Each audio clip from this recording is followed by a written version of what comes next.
Nasa linya po mga tugang si Congressman ako Bicol, Congressman Alfredo Garbin Jr, Bicol Party-list. Sinaram pa po na siya po mga tugang kandidato sa pagka-alkalde digdi po sa siyudad ni Legazpi. Kung Pido, maraynaga po.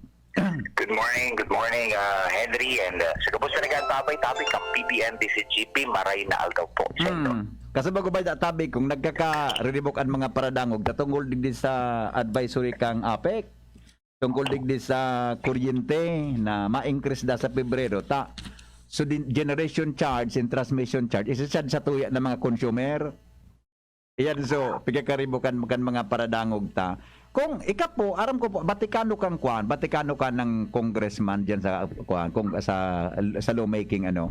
Ano po ini? Nakapalaman po ini dumantabi kung sa IPERA law or kaya araw kayo ng gari sistema na pwedeng i-charge na nin basta-basta sa tuyang mga consumer? Henry, aram mo ang saro sa pinaka option kung nakaarog ka yan. Stable ang pagsisingil sa kuryente. Opo. Iyo ang pagpipiting kang sa indang source kang kuryente na pinagsusupply sa satuya. I see. Sa good mo niyan, Henry, opo. ang salarin kan is that wala sindang competitive selection process. Ano gusto sabihin? Opo. Dapat under IPERA law, pag ika sarong power distributor or concessionaire aron kang Aleco or Apec, dapat din sa imong pinagsusupply na kuryente sa imong mga konsumidor. Opo. Majority dapat nag-agi sa competitive selection process. Ayun. So meaning, So, agi sa bidding, ano kung may bidding para dakol ano pwedeng pagpilian. Siring po kang Meralco. Ang Meralco pinag-bidding ang sa indang supply generation na kung saan hababa as compared sa pagsusupply digdi sa tuyang probinsya araw kang Albay, lalong-lalo din sa Legazpi. Opo. So, ang salarin talaga kayan is that they are in continuous violation of the law. I see. And at the same time, I think they're still implementing a rate without an approved contract. So, on yan, they have the leeway na magkuaki kuryente those power requirement nila maski sa mahal na power generators dahil either pinagtugutan sila, which I think sa mga nakaaging aldaw, may mga personahe na nagsurat sa Department of Energy na tugutan sila na ma-exempt sa competitive selection process to the disadvantage of the Albayano consumers. Kaya igwang araw kining halangkaw na pagsisingil sa kuryente. Pakustable. Gusto yun makustable. As compared, Henry, kung pinidi ngayon and long term, araw kini ang power supply agreement sa independent power producers, may fix. Magalangkaw man ang demand kang kuryente, magababa, may kontrata. Ayun. Long term na kung saan ini ang babayadan as isusupply sa mga konsumidores kang Aleco. Opo. Kung sempong gusto sabihin, sempong depekto ba man sa batas o dumana sa mismong proseso o gari operation mismo kang batas na ini na iyo ang gari ano po tama ba? Gari iyo ang pinanahiling na pagmamadali nin paghahanap nin supplier nin kuryente sa mga kooperatiba nin kuryente. Well, klarado ang batas, ang nagdidiferensya sa operasyon and sa operasyon. Sa regulatory agencies ba. Remember, Henry, that we filed a resolution in the House of Representatives, including filed a letter to investigate Apec, and it was found out by ARC that they're in continuous violation and implementing a rate without an approved contract. I see. So, nataman daw sa hanggang mo niyan, they nape-penalize yan. Kung saan, para baga ang satuya mga regulatory agency, mayo ng ngipon. Opo. And to the detriment of our consumers. E nata sa kod mo niyan, ang NEA, pati ang ARC, they tutuunan na dapat magkaigwa ng competitive selection process. So sinaputon taman, ang board ng Aleco kung nata sa food mo niyan, day ka mo nagmamaniugot, napiliton, or i-imponer talaga ang competitive selection process. And there are other members of the, we call it, I think 5-man team na independent, I just don't know the term. Nataman daw sa pinagtutugutan ta mga araw-gaining bagay na kung saan nalalaag sa dispintahe ang mga konsumidores kang mga albay. Yeah, yun na nga niya. So, iyan po na mga arrogant sitwasyon, mismong sa mga albayano nag-sufrir with this kind of situation sa ups and down kang presyo kang kuryente. Speaking of Legazpi tabi kong sa imong paglibot igdi sa syudad. Siyempre, araman po na naglibot ko niyan saro ka sa kandidato sa pagkaalkalde kan sa tuyang syudad. Ano po ang gari nailing mo na mga priority na problems o mga nailing mo na dapat matakunan ka atensyon, concerns, hindi po sa tuyang syudad, sa imo pong pag-iikot, magpun pa ka numinaging alaw tabi ko? Well, Henry, Ramo, nasa top 3 yan na pagsisingil asin sa pagsusupply ng kuryente. I think that is number 3. I see. But number 1 is trabaho. Kawaran ki trabaho. Number 2 is tubig. And number 3 is ining reklamo permi sa pagsusupply kang kuryente kang Apec. But let's focus muna on the number 1. Yes po, number 1. Trabaho. Kawaran ki trabaho. Opo, go ahead po. Well, di sa tuyang syudad, ang numero unong concern talaga is kawaran ki trabaho. Either brought about by the pandemic, dako lang nagsarang negosyo, kulang man ang operasyon ka mga establishmento, na nagresulta talaga kay kawaran kikita asin trabaho. And therefore, Henry, we need to look into this one because this is more problematic than COVID tabi, Henry. Kasi Ramo, nakakagadan ng COVID. But at the same time, nakakagadan man. Or it causes so much problem on society kung grabe ang unemployment tabi, Henry.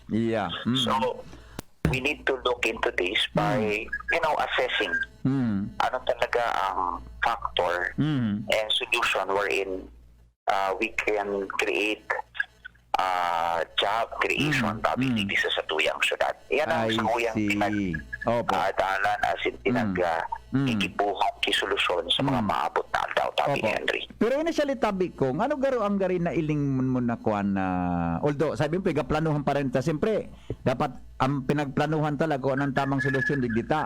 Dapat pag-isipan kimaray, di ba? Ta ining unemployment panagkaigwang trabaho ang mga kababayan ta sa Legazpi, long term yan, di ba? Bako lang siya, pati pamilya niya, matatabangan ka yan, di ba po? So initially, paano na iling din nagari pwede na initial muna na solusyon sa unemployment po sa tuyang syudad ko? And if you look about it, dapat hilingon tako isa yung drivers of the economy and the one to create jobs. And siguro, wala man debate kung sasabihon ka that the one who creates jobs are the businesses, big and small alike. Yes po. So, kumbaga, we need to create more economic activity and mag-enganyar kita dakol na pagninegosyo sa tuyang syudad.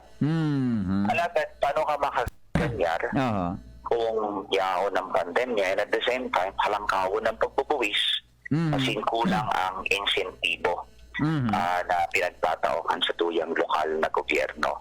So, we need to be more competitive by providing more tax incentives or incentives that would, encourage them, entice them to come in and put up their own business. Kasi kung halangkawon to the extent that the taxes have become so onerous that resulted into the restraint of trade. Ang gusto kong sabihin, Henry, kung halangkawan ang pagbubuwis tapos sa ibang lokal na jurisdiction, LGUs, medyo hababa, but they can do their own business also, then they will look for other jurisdiction and not choose Legazpi as their destination. So, I think we have to revisit our tax code kasi for the past 3 or 4 years, nahiling tang na ang focus lang itong pagkapahalangkaw kang buwis. That resulted into good thing is more revenues. But I we did see. not consider the effect on the businesses, on the competitiveness, and how will it affect not only the creation of wealth, but the job creation sa satuyang syudad. Considering that we have pandemic, so paano enganyar kita kung negosyo maglalaog. So yan, saro yan, Henry. Yeah. Siguro kung pwede babaan to be more competitive, and then mag-provide kita dakol na insentibo. Some will call it mapabawasan ang kita kan sa tuyang syudad. It's true, but it's a one step backward, but two steps forward. Why? May diit na bawas, but at the same time, you create more businesses and you create more jobs, which is much needed kan sa tuyang syudad, Henry. Yes. Opo. Okay. Kung number 2, tubig, sabi mo po kasabago. Ako ngunya na Pebrero, medyo okay patamaray ang bulos kang source tagayod, Buda and even March. Pero ang konsenta digi pag-abot kan tag-init, Mayo, Abril, medyo nagluluya ang satuyang water resources. Bilang saro po sa ikaduwang problema na na-identify nyo, ano po ang gari na iling mo kung arog ka ni po ang sitwasyon sa tuyang palibot, tabi ko?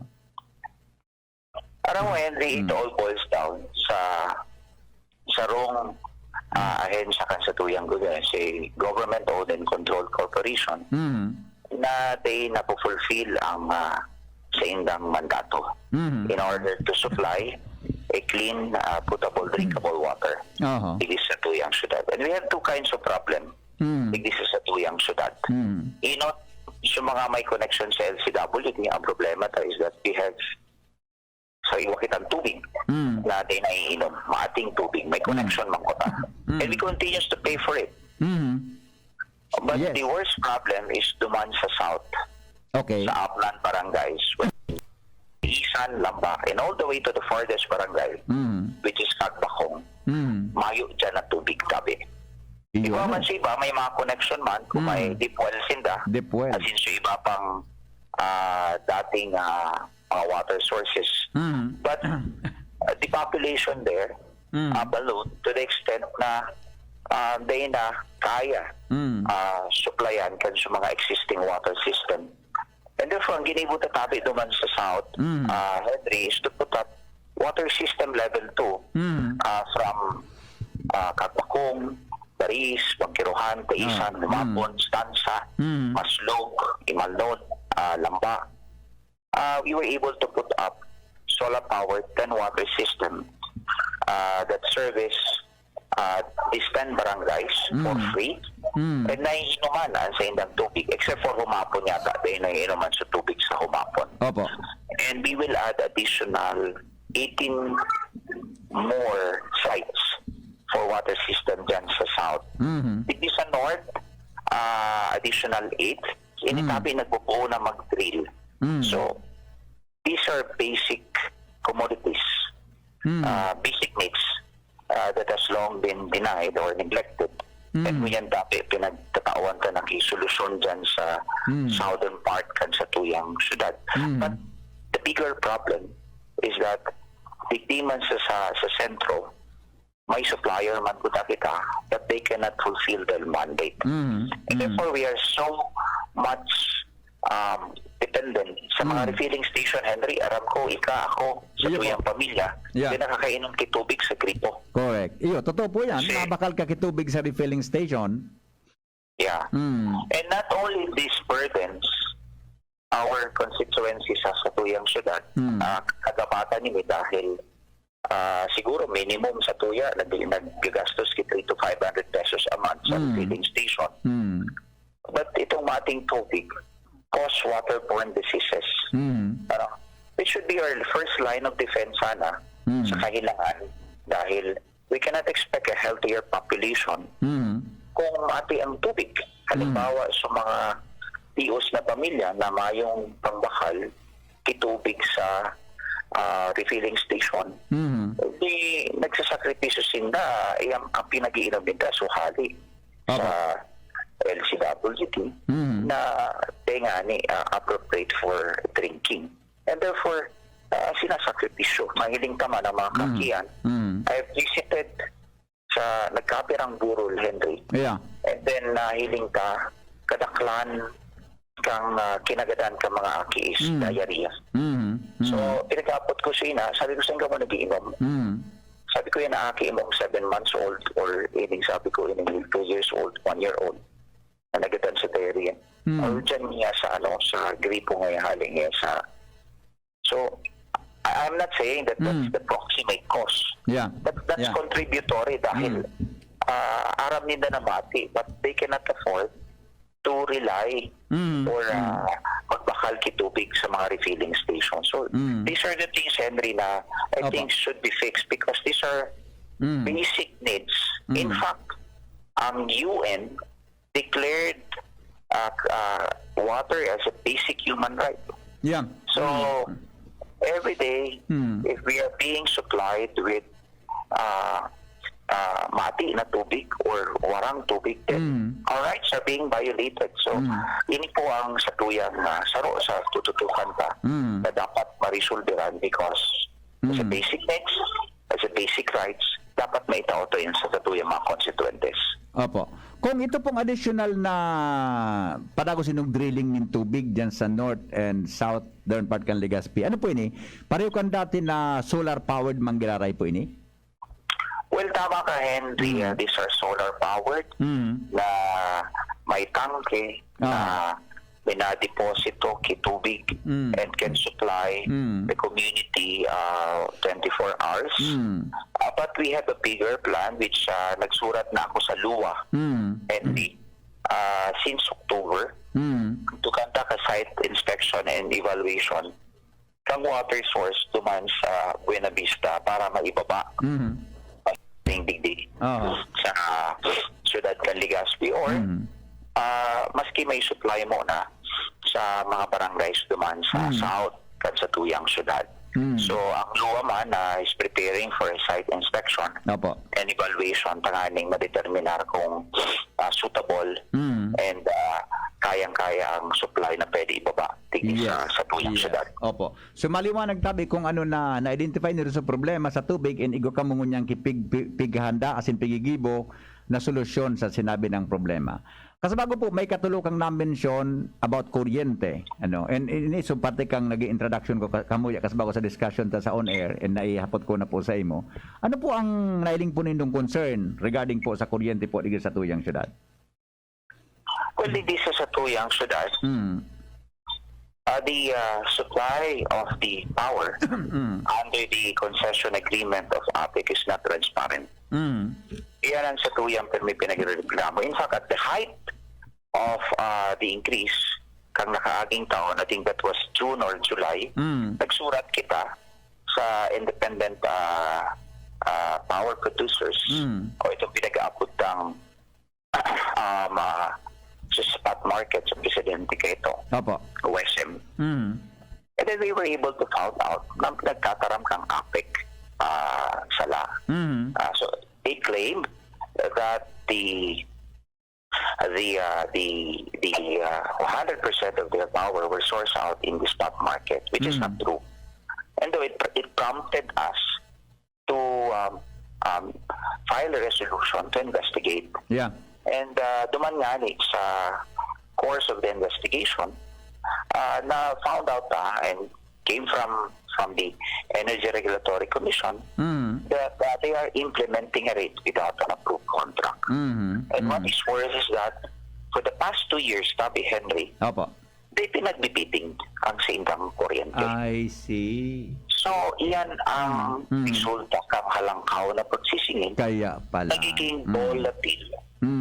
Ang sindang pagsusupply, they were, igwa natawan sinda or padago sinda na nagkukuha kuryente sa mahal na source. Dahil nga warang nag-iimponer sa inda. Dapat nga sa batas, obligado sinda na mag-undergo sa competitive selection process. So kita, bilang mga albayano, sin mga Legazpenyo, ay tutugutan mangyari na kita pagsarabayan ta because this affects not only the Legazpeños but the entire consumers of Albay. Nagsusuprir kita kihalangkaw na pagbabayad sa kuryente and they continue to violate the law. Hain na ang CSP na haloy ng pinagkahagad ta. So iba pa dyan, nag-promoter pa kayo na i-exempt ang Apec sa pagbibidding sa CSP. And therefore, we need an accountability and transparency. And we need the regulatory agencies such as the NEA and the ERC na impunaan ining Apec na dapat sunodon ang batas para pintahe ang pagsiservisyo, pagsusupply ng kuryente sa satuyang mga konsumidores. Kung pag nangyari na gari may bidding process, may selection in mga suppliers, sali mo po, mga tangon yan, as of now, nasa 13,000 pesos ang kilowatt per hour ta. Sa 13 pesos, more than 13 pesos ang per kilowatt ta sa mga residential, Ini po, na amount na ini, kung makakuha ki gari mas barato, adi may reflection ini, ma-reflect ini duman sa konsumo ta na mas hababa ang babayadan sa electric bill ko ta in the future. Well, tama po ka po. Kasi long term yan. Like for example, Meralco, nag-undergo sa competitive selection process. Opo. And then, so power supply agreement na pinaglaugan sa ilakang San Miguel Energy Corporation is good for 20 years. And so presyo, 4 pesos 10 centavos, 4 pesos 20 centavos. Iyo. So ito ang sisingilon sa indang mga konsumidores. Nata data nagigibo digdi sa satuyang probinsya. Nakutsin, mas bintahe ito dahil inot na inot, nag-undergo sa CSP, mas hababa sa bidding. Kasi nito ang isusupply na presyo kang kuryente for the long term.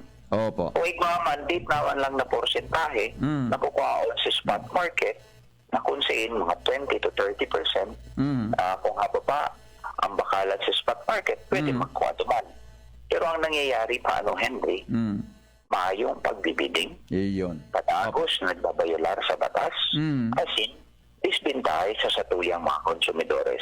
We are left, we as consumers, nagbabayad lang kita. Dahil kitang resource or recourse na magreklamo. Kasi kung magreklamo ka, yung bayadan sa imong bill, natutulan ka tulos, hain na daw so ERC na padagos na pinagkukulkog takuta as in pinag-ano tang mag-action man lamang as in hilingon ng sitwasyon digdi sa satuyang probinsya. Yes, apo. Congressman, salamato na maray po digdi sa oras mo sa DZGB, trabaho, tubig, asin kuryente. Parting words po sa mga nagdadangog ngunyan sa tuyang programa. Henry, salamat sa pagtawki oras mag-ikot kita in order to know the concern and the problems na kung saan pinaghahampangkan sa tuyang mga kapabayan ng Legazpeño. Apa. And in the course of it, nakukuha ka sa mga implemento so that, we can create the programs and mga solutions that will provide an inclusive society. Meaning, may aksyon, may programa sa lambang sektor and grupo kan sa tuyang siyudad.